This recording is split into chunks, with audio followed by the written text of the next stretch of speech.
இந்த மூஞ்ச வச்சுக்கிட்டு வாரா. தமிழ் அப்படி பண்ணாத பாவம். தமிழே கொஞ்சம் ஹாலுக்கு வாயே. நான் எங்க வரணும் அவசியம் கிடையாது. ப்ளீஸ் தமிழே மரியாதையா போயிரு. என் கோத்த காப்பியாத. நான் உன் மூஞ்சில முழிக்க மாட்டேன். தமிழே இப்படி பண்ணாத போ. எதுக்கு கூப்பிடல? உங்க வேலை எது இருந்தாலும் மட்டும் பாருங்க. பரவாயில்ல தமிழே. தமிழே நீ பண்றது எதுவும் சரியில்லை. எனக்கு தெரியும் என்ன பண்ணணும் யாரு பண்ணணும் எனக்கு தெரியும். அத்தை எவ்வளவு பெரிய பொறுப்பை வக்கிட்ட கொடுத்தாங்க. எப்படி இருக்கா பாத்தீங்களா? இல்ல அத்தை வேற சந்தேகம் வர படுதா. அவளுக்கு அந்த அளவுக்கு மனுஷங்களை பத்தி தெரியாது. அவள மாதிரியே எல்லாரும் இருப்பாங்க நினைச்சுக்கிட்டு இருக்கா. அவ்வளவுதான். எத்தனை நாளுங்க சொல்லி கொடுக்க முடியும்? கூடயே இத்தனை வருஷம் இருந்து சொல்லி கொடுத்திருக்கல. என்ன அப்படியே இருக்கா? அவ அப்படியே இருக்கல. நீங்க இருக்கிறதுனாலதான் அவ அப்படி இருக்கா. என்ன சொல்றீங்க? நீயும் செம்பவழி எல்லா பொறுப்பையும் எடுத்துக்கிட்டீங்க. இவளை எப்ப பார்த்தாலும் ஒரு ஓசுக்கல் பட்டி மாதிரியா வச்சு நடத்துவீங்க. அவ அப்படிதான் இருப்பா. தப்ப நீ பண்ணிட்டு அவ மேல பழிய போடாத. என்னங்க சொல்றீங்க? ஆமா அவளுக்கு எதுவும் தெரியாது, அவளுக்கு எதுவும் தெரியாது, அவளுக்கு எதுவும் தெரியாதுன்னு அவளை நீங்க எல்லாத்தையும் ஒதுக்கி வச்சுட்டு நீங்களே அந்த வேலையை முடிச்சிருவீங்க. அப்புறம் அவ என்ன பண்ணுவா? அவனுக்கு தான் இருப்பா. சரி சரி எத்தனை நாள் வேதனைப்பட்டிருக்கா தெரியுமா? நான் உங்ககிட்ட சொல்லக்கூடாது நினைச்சேன். என்ன சொல்றீங்க? ஆமா சரி சரி சொன்னாங்க. கம்பெனி 3 தான் ரன் பண்றாங்க. ஆனா பொறுப்பு பூரம் செம்பகவல்லியும் தமிழ் எடுத்துக்கிறாங்க. இவளை சும்மா ஒரு சின்ன பிள்ளை மாதிரி நடத்துறாங்க. அதனாலே கூட இப்படியே இருக்கா அப்படின்னு சொல்லி வருத்தப்பட்டாரு. எனக்கும் மதனுக்கும் எப்படி இருந்தது தெரியுமா? எங்க பொண்டாட்டில ரொம்ப உசார் மாதிரியும் அவர் பொண்டாட்டி எதுவுமே தெரியாத மாதிரி அவருக்கு ஒரு ஃபீல் வந்துட்டு தெரியுமா? எல்லாத்துக்கும் காரணம் நீதான். எப்ப பாரு அவளை ஒதுக்கி வைக்கிறதே உனக்கு பொழப்பா போச்சுது. சதீஷ் கண்டுதான் பொறுமையா இருந்தாரு. இது அந்த இடத்துல நான் இருந்தேன்னு வச்சுக்கைய இன்னத்துக்கு உங்களுக்கு சண்டையில் துட்டுப்பேன். என்னங்க சொல்றீங்க? அவளுக்கு நிஜமாவே தெரியாது. அது எப்படி நீ சொல்ற? அவனுக்கு தெரியாது தெரியாதுன்னு முக்கியமான விஷயத்துல எல்லாம் அவதான் முடிவு எடுப்பா. உனக்கு தெரியுமா? தேர்தல் வந்தோம் எங்க பாட்டுல வீட்டுல இருந்தீங்க. அவன் எல்லா வேலையும் இழுத்து போட்டு செஞ்சுட்டு இருக்கா. கிட்டத்தட்ட நம்ம ஜெயிச்ச மாதிரி. நீங்க தான் அவளுக்கு எதுவுமே தெரியாதுன்னு நினைக்கிறீங்க. ஆனா அவளுக்கு எல்லாமே தெரியும். சொல்ல போனா ஒன்ன விட அவன் தான் பிரில்லியண்டா இருப்பா. ஆனா வெளியில பொறுப்புள்ளவ மாதிரியும் புத்திசாலி மாதிரி காட்டிக்கிட்டது நீதான். நானும் கெட்ட விளையாட்டு ஒண்ணுமே நான் சொல்லல. ஒரேடி அவளை மட்டும் தட்டிக்கிட்டே இருக்க நீ. எவனும் சம்மதிக்க மாட்டான். புரியுதா? உனக்கே உன் ஃப்ரெண்ட பத்தி தெரியலன்னா நான் எதுக்கு சொல்லணும்? உனக்கு எப்பவுமே எப்படி தெரியுமா? தனக்கு தான் எல்லாம் தெரியுங்கிற எண்ணம். ஆனா அந்த வேலையை நீ ஒரு நாளும் முடிக்க மாட்டேன். அவதான் முடிப்பா. அவ இல்ல எனக்கே சந்தேகம் வந்தது. அதுக்கு அம்மா எதுக்கு பிள்ளைக்காக இப்படி எல்லாம் பண்றாங்க? அப்படி ஒரு பிள்ளை இருந்தா என்ன போய் சேர்ந்தா என்ன? நடக்கிற வேலையை பார்க்கலாமேன்னு அத அவ கேட்டுட்டா. ஏன்னா அவ மனசுல எதுவுமே இருக்காது. என்ன நம்பிக்கைங்க? மாமியாருங்கிற நம்பிக்கை. மாமியார் தான் மேல பாசமா இருக்காங்க நம்பிக்கை. நான் என்ன கேட்டாலும் என் மாமியார் என்ன சந்தேகப்பட மாட்டாங்கிற நம்பிக்கை. அந்த துணிச்சல தான் கேட்டா. உனக்கு நம்பிக்கை இல்ல. மாமியார் என்ன நினைச்சிருவாங்களோ, நம்ம அத்தை நம்ம பத்தி என்ன நினைச்சிருவாங்களோங்கிற பயம். சத்தியமா சொல்லு, உன் மனசுக்கு அப்படி தோணவே இல்ல? இப்படி ஒரு மவா இருந்தா என்ன போய் சேர்ந்தா என்னன்னு உனக்கு தோணல? ஆனா உன்னால அன்னைக்கு அம்மா கிட்ட கேட்க முடியாது. ஏன்னா உனக்கு பயம். அது அவகிட்ட கிடையாது.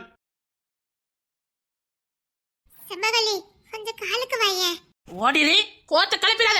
என் மூஞ்சில முடிக்காதன்னு சொன்னேன். போட்டி போயிருட்டி கோத்த கிளப்பாதட்டி. பாரு உன்கிட்ட எல்லாம் பேசுறதே பாவம். ஓடிரு. வந்துட்டான் செம்பகவல்லி நெட்டு. உனக்கு கொஞ்சம் அறிவு கம்மி தான் தெரியுமா? ஏன் எதுக்கு? உண்மையிலே உனக்கு கொஞ்சம் அறிவு கம்மி தான். கொஞ்சம் இல்ல ரொம்பவே. என்ன தங்கச்சிக்கு சப்போர்ட் பண்ணிட்டு வரீங்களோ? அவள என்ன பண்ணிட்டா? எதுக்கு அவளை கண்ணில கண்ணாடி பண்ணிக்க ரெண்டு பேரும்?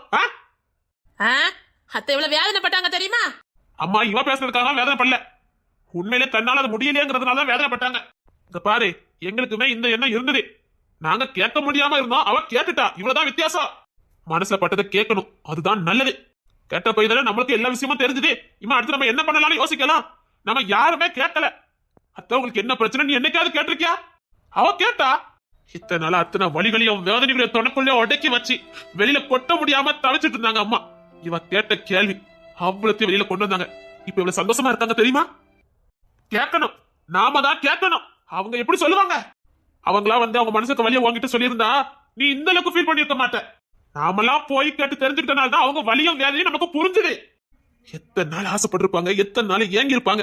இந்த பிள்ளைங்க நம்ம மனசுல இருக்க வலியும் வேதனை பத்தி கேட்க மாட்டாங்களா? அத்தை உங்களுக்கு ஏதாவது பிரச்சனைன்னு கேட்க மாட்டாங்களா? உங்க கடந்த காலத்தை பத்தி சொல்லுங்கன்னு கேட்க மாட்டாங்களான்னு எத்தனை நாள் அந்த அம்மா வேதனைப்பட்டிருக்கோம். கேட்டீங்களா? சொல்லு.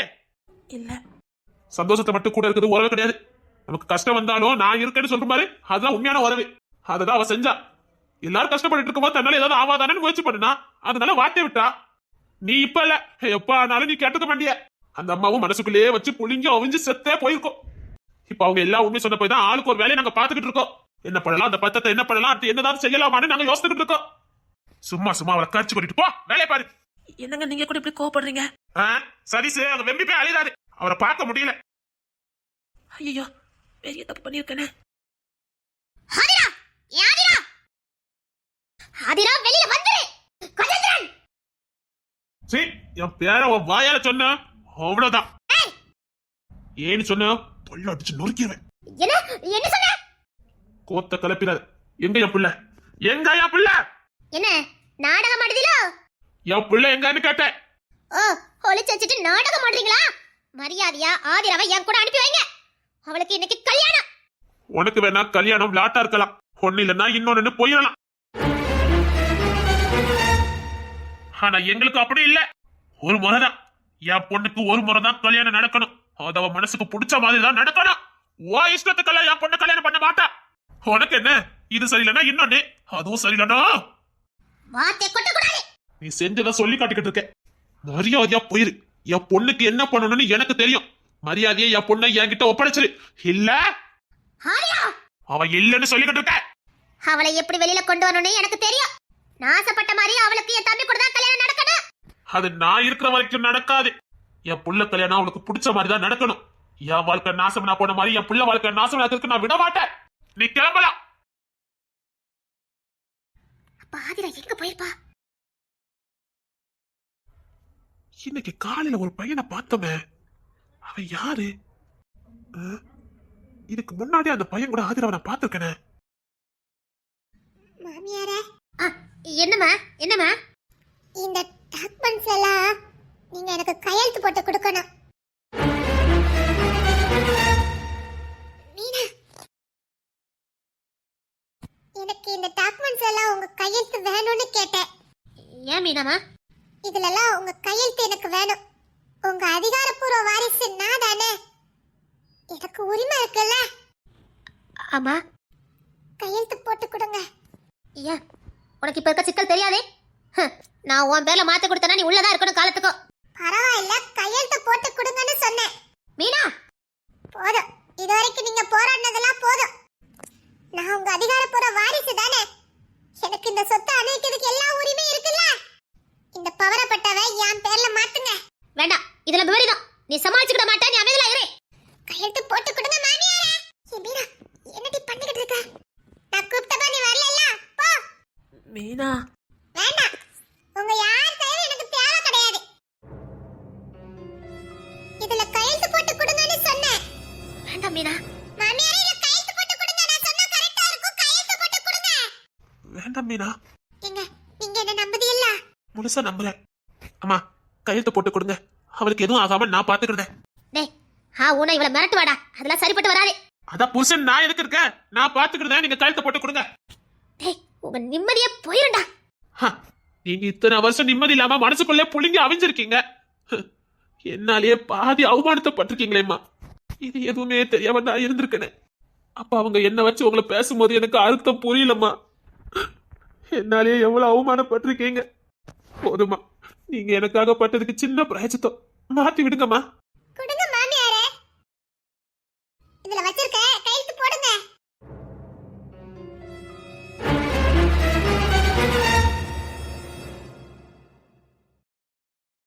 இது போதும். இனி யாராவது உங்க மிரட்டினா சும்மா திருப்பி வச்சு விளாசுங்க. கிஷோருக்கும் தேர்மொழிக்கும் தான் கல்யாணம் நடக்கும். கல்யாணத்துக்கான ஏற்பாடு பண்ணுங்க. மேற்கொண்டாக வேண்டியதை நான் பாக்குறேன். என்ன சொல்ற? கிஷோருக்கும் தேன்மொழிக்கும் கல்யாண ஏற்பாடு பண்ணுங்க. இத்தனை பேர் இருக்கீங்கல்ல, ஏற்பாடு பண்ணுங்க. கிஷோர், அண்ணி, தேன்மொழி. அத்தை, கிஷோர், உனக்கு தேன்மொழியை கட்டிக்க விருப்பம் தானே? ஆமா நீ, அதுக்கு தானே இவ்வளவு போராட்டம். நீ கல்யாணத்துக்கான ஏற்பாடு பண்ணு. என்ன நீ சொல்றீங்க? இனி இந்த காலம்பரியால நம்மள ஒண்ணும் பண்ண முடியாது. என்னத்த சொல்றீங்க? பாரு, இனி தைரியமா நீ அவளை கல்யாணம் பண்ணிக்கலாம். சரிங்க நீ. உனக்கு எப்ப முடியும்? நான் லீவ் எடுத்துட்டு வரேன் நீ. சரி, தைரியமா நீ கிளம்பலாம். சரி நீ, நான் இப்ப உடனே கிளம்புறேன். சரி, எல்லாருக்கும் நான் போயிட்டு வரேன். இனி யாரும் உன்னை கட்டாயப்படுத்த முடியாது. எதனால? பவரப்பட்ட வாங்கிட்டா. என்ன சொல்றீங்க அண்ணி? உங்களால சமாளிக்க முடியுமா? ஏன் முடியாது? என்னால முடியும். நீ டூட்டிக்கு கிளம்பலாம். தேன்மொழி, நீ படிக்கணும் ஆசைப்பட்டல, போ படி. இது கிஷோர் உனக்கு தான், உனக்கு மட்டும் தான். வேற யாரும் வந்தது பிரிக்க முடியாது. தேங்க் யூ தா. தேங்க் யூ தா. தேங்க்ஸ் அண்ணே. சரி நீ டெல்லிக்கு கிளம்பு. கிளம்பலாம். சரிங்க அண்ணே. எந்த உதவினாலும் நான் செய்யறேனே. அது போதும், நான் பாத்துக்கிறேன். நீ நிம்மதியா போலாம். எப்படி போலாம்? இவனை எங்க போக வச்சலான்னு பாக்குறியா? கிஷோர் உன்னை கிளம்ப சொன்னேன். சரிங்க அண்ணே. தேமலி நீ படிக்கிறதுக்கான வேலைய பாரு. போ. சரிங்க தா. தேன்மொழி வா, நான் கிளம்புறேன். சரிங்க. அம்மா போயிட்டு வரேம்மா. போயிட்டாயா? கிஷோர் இங்க இருந்து நீ போக முடியாது. அதை அன்னிக்கிட்ட பேசிக்கோங்க. கிஷோர் நீ இங்க இருந்து போன என்ன உசுரோட நீ பார்க்க முடியாது. செத்து போடி. சொன்ன செத்து போடின்னு சொன்னேன். அப்படி சொல்லியா மீனா? நான் செத்தா என்னவும் தெரியல. ஒரு மண்ணு ஆகாது. எல்லாரும் சந்தோஷமா இருப்பாங்க. இந்த பூமி செழிப்பா இருக்கும். ஏய் வாயை மூடிக்கிட்டு கிளம்பு. ஓ சின்னதா என்ன கொலை முயற்சி பண்ணு சொன்னா கூட போதும். 4 மாசம் ஜெயில இருப்பேன், அவ்வளவுதானே? என்ன நீ ஜெயில இருப்பியா? நீ இல்ல, இந்த அன்னைக்கு இருப்ப. இல்ல நான் தான் இருப்பேன். என்ன சொல்ற? பவரப்பட்டா என் பேர்ல, இப்ப என் மாமியார் பேர்ல சல்லி பிசா சொத்து கூட கிடையாது. என்ன முறைக்க? ஆமா, என் பேர்ல எந்த சொத்து கிடையாது. என்னுடைய அதிகாரப்பூர்வ வாரிசு இவாதான். இவ உங்க வாரிசா? இந்த சதிச தத்தெடுத்து வளர்த்ததுக்காக நீ என்ன எவ்வளவு கொச்சப்படுத்தணுமோ அவ்வளவு கொச்சப்படுத்தின. அதான் அவ பொண்டாட்டியவே நான் வாரிசா ஏத்துக்கிட்டேன். அவன் தொட்டு தாலி கட்டின பொண்டாட்டியே என் வாரிசா எடுத்துக்கிட்டேன். இத ஒரு நாள சம்மதிக்க மாட்டேன். ஓ சம்மதம் எனக்கு தேவை கிடையாது. இப்ப இத்தனை சொத்துக்கு அதிபதி நான் மட்டும்தான். நீ கேஸ் கொடுக்கறதா இருந்தாலும் சரி, ஜெயிலுக்கு போறதா இருந்தாலும் சரி, அது என்ன மட்டும்தான் பாதிக்கும். இல்ல இத நான் ஒருபோதும் சம்மதிக்க மாட்டேன். ஓ சம்மதம் தேவையில்லை. என்ன கொலை முயற்சி உள்ளத்துக்கு வைக்க போற? 6 மாசம் தானே. நான் பிக்னிக் போயிட்டு அந்த மாதிரி போயிட்டு வந்துருவேன். ஆனா உன்னால எதுவும் பண்ண முடியாது. கிஷோருக்கு உன் பொண்ணுக்கு கல்யாணம் நடக்காது. ஹேய் என்ன பத்தி உனக்கு தெரியாது. ரவுடியாளுக்களை கையில வச்சு சுத்திக்கிட்டு இருக்க வெத்து பொம்பளைன்னு தெரியும். ஹேய் உன் உருட்டல் மேட்டர்க்கெல்லாம் பயப்படுறவா இந்த மீனா கிடையாது. யார கேட்டு பாரப்பட்ட மொபைல மாத்துனீங்க? நான் யார்கிட்ட கேட்கணும்? இது என் சொந்த உழைப்புல உருவான சொத்து. என் அப்பா கொடுத்த சொத்து. அப்பா கொடுத்த சொத்தை நான் உங்களுக்கே கொடுத்துட்டேன். அப்பாவே இல்ல நானதுக்கு அப்புறம் அவர் சொத்து எனக்கு எதுக்கு? நான் அப்பவே அதெல்லாம் கைய கழுவிட்டேன். என்ன சொல்றீங்க? அந்த மனுஷ சொத்து எனக்கு தேவையில்லை. இதெல்லாம் நான் சுயமா சம்பாத்தியம் பண்ண சொத்து. அதனால்தான் இவளை என் சொந்த வாரிசா நான் ஏத்துக்கிட்டேன். அந்த மனுஷன் எனக்கு செஞ்ச துரோகம், செய்யக்கூடாத துரோகம் எனக்கு இல்ல. அந்த 300 பிள்ளைங்களோட எதிர்காலத்தை உன் கையில ஒப்படைச்சிட்டு போனாலும் பாரு. அதனாலதான் இத்தனை வருஷம் இத்தனை மொழிகளை எனக்குள்ள நான் சுமந்துக்கிட்டு இருந்தேன். அந்த பாரத்தை இவன் வாங்கிக்கிட்டா. கூடிய சீக்கிரத்துல அந்த சொத்தை உனக்கு எந்த பங்கு இல்ல நான் நிரூபிக்கிறேன். ஏன்னா அது ஏன் உழைப்புல உருவான இன்ஸ்டியூட். கஷ்டப்பட்டு நான் உருவாக்குற இன்ஸ்டியூட்ல முழு சுதந்திரத்தை உனக்கு கொடுத்தாரு உங்க அப்பா. நம்பிக்கை துரோகம், எந்த கணவனும் பொண்டாட்டிக்கு செய்யக்கூடாத துரோகம். உன்னை பத்தி நல்லா தெரிஞ்சும் உன் கையில என்ன ஒப்படைச்சிட்டு போனாரு பாரு. துரோகம், நம்பிக்கை துரோகம். இப்பவும் எனக்கு ஏதாவதுன்னா இவ காலத்துக்கு உள்ளதா இருக்கணும், தெரியல? பரவாயில்ல, நல்ல காரியத்துக்காக உள்ள போறது தப்பு இல்ல. என் பொண்டாட்டி உள்ள இருந்தாலும் நான் பெருமையாக வெளியில சொல்லுவேன். போங்க, எங்க கம்ப்ளைண்ட் கொடுக்கணுமா கொடுங்க, போங்க. ஆமா, உங்களை கொல்ல முயற்சி பண்ணணும், போய் கம்ப்ளைண்ட் பண்ணுங்க. ஆனா ஏன் தம்பி உன் பொண்ணை கட்ட மாட்டான். என்ன பைத்தியம் பிடிக்க வச்சிடாதீங்க சொல்லிட்டேன். உனக்கு இப்பதான் பைத்தியம் பிடிக்குதா? நீ ஆரம்பத்துல இருந்தே பைத்தியமா தான் இருக்க. எனக்கு என்ன பத்தி உனக்கு நல்லா தெரியும். நீ ஒரு முட்டாளுன்னு எனக்கு நல்லா தெரியும். காலம்பரை நீ கிளம்பலாம். இனி உனக்கு இந்த வீட்ல இடம் கிடையாது. ரொம்ப ஆடாத. அந்த இன்ஸ்டிடியூட் முழு கண்ட்ரோல் என்கிட்ட இருக்குது. அதை நிர்வாகம் பண்றது நான் தான். இல்ல, இனி நான் பண்ண போறேன். எங்க பெங்களூர்ல போய் நீ பண்ண போற. அது உலகத்துல எந்த மூலையில இருந்தாலும் போய் நான் பாப்பேன். எங்க இன்ஸ்டிடியூட் இருக்குனே உனக்கு தெரியாது. ஏன் தெரியாது? பத்தத்தை படிச்சு பார்த்தா தெரிஞ்சிர போகுது. மீனா வேண்டாம். பாப்போம், நீ ஏன் நானே மோதி பாப்போம். இனி அந்த இன்ஸ்டிடியூட் நிர்வாகம் பண்ண போறது நான் தான். அதுக்கு அறிவு வேணும். அதுக்கு மனிதாபிமானம் இருந்தா போதும். அரக்கி இவருக்குன்னா என்னன்னே தெரியாது. பெத்த தாய கூட தரக்குறவா பேசுற ஈனப்பெருவி நீ. ஒன்னாலே அதை நிர்வாகம் பண்ணும்போது எலகன மனசு எனக்கு. என்னால பண்ண முடியாது. இனி அந்த இன்ஸ்டிடியூட்ல நான் பாத்துக்கிறேன். மீனா போதும், நீங்களே என்ன புரிஞ்சுக்கிட்டதெல்லாம் போதும். சாரி டி, பரவாயில்ல, நான் கிளம்புறேன். போயிட்டு வா மீனா, பிள்ளைங்களை நான் பாத்துக்கிறேன். மீனா பரவாயில்ல, இத்தனை வருஷம் மனசுக்குள்ளே போட்டு புடுங்கிட்டு இருந்தீங்க. இனி நான் பாத்துக்கிறேன். அவ்வளவு லேசால நீங்க பாத்திர முடியாது. சுத்தி அடியாட்கள் தான் அவங்கள சமாளிச்சு எத்தனை அரசியல்வாதி எத்தனை நீ எல்லாம் பாத்துக்கிட்டே மாட்டேன். என்னால முடியும். உசுருக்கு உத்தரவாதம் கிடையாது.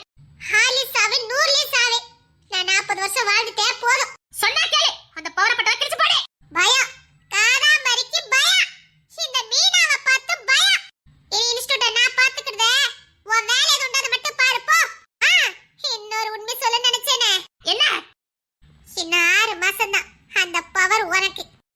மாசத்துக்கு அப்புறம் முழு பவர் எனக்கு வந்துரும். அதுக்கு முன்னாடி அத்தனை பவரையும் நான் வாங்கி காட்டுறேன். அது நான் உசுரோட இருக்கிற வரைக்கும் நடக்காது. நீ உசுரோட இருந்தாதானே